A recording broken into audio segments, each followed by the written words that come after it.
ચૂલા પરનું આંધણ. એકવાર ઓગણશંકર રસોઈ કરવા બેઠો. ચૂલા પર આંધણ ચડાવ્યો અને હજુ પાણી ગરમ થાય ન થાય ત્યાર પહેલાં ટાઢા પાણીમાં જ ઝડપથી લાપસી ઓરી દીધી.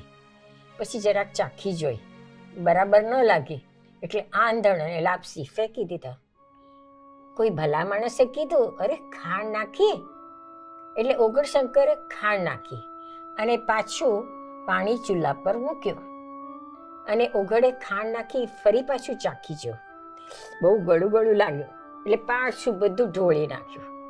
ત્યાં કોઈએ કીધું, લાપસી બનાવવા ઘી જોઈએ, અને પછી તપેલી ચડાવીને એમાં એણે એટલું ઘી ગરમ કરવા મૂક્યું. એ પણ બરાબર ન લાગ્યું એટલે ફેંકી દીધું. પછી એટલું કેસર, એટલા બદામ, એટલી એલચી નાખીને એણે આંધણ ઉકાળ્યો, પણ નકામું લાગતા ફેંકી દીધું. અરે ભાઈ ઓગણશંકર, લાપસી બનાવવાની એક ખાસ રીત છે.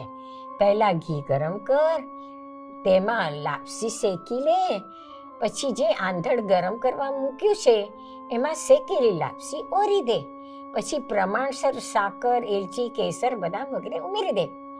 લાપસીમાં નાખવાની દરેક ચીજનો ખાસ પ્રમાણ હોય છે. બધું પ્રમાણસર જ નાખીએ અને બધું રીત પ્રમાણે જ કરીએ. સરસ મજાની લાપસી થશે જ થશે.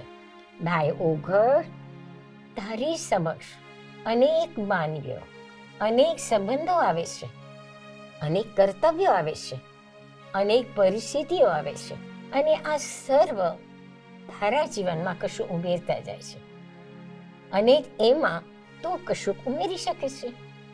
દરેક વ્યક્તિનું તારા જીવનમાં કોઈ એક ખાસ સ્થાન હોય જ છે. માત્ર એક જ સંબંધ કે વ્યક્તિ કે એકાદી વસ્તુ સ્થિતિ પર જ બધું કેન્દ્રિત ન કરાય. દરેક વ્યક્તિને, દરેક વસ્તુ સ્થિતિને કેટલું ધ્યાન, માન અને સ્થાન આપવું, એની એક વ્યવસ્થા છે. તમે ઓગણશંકર હો તો બધું ફેંકી ના દેતા. તમને તમારા જીવનમાં કશું ઉમેરવા દેજો, કશું ફેંકી ના દેતા. Don't condemn.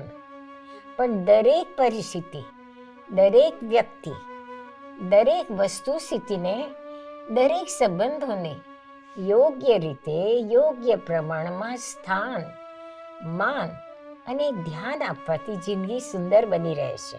જિંદગીમાં આવતી દરેક ક્ષણ તમારે માટે કશુંક નવું લઈ આવે છે.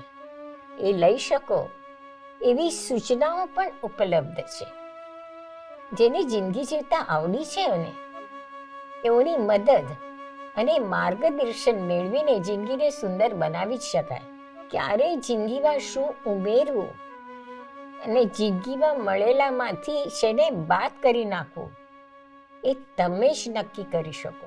ઓગણશંકર કે બોગણશંકર કાંઈ અલગ થોડા છે. કઈ ક્ષણે, કયા પ્રસંગે ઓઘડ બોઘડના રોલ ભજવવાનું એ તમારા જ હાથમાં છે.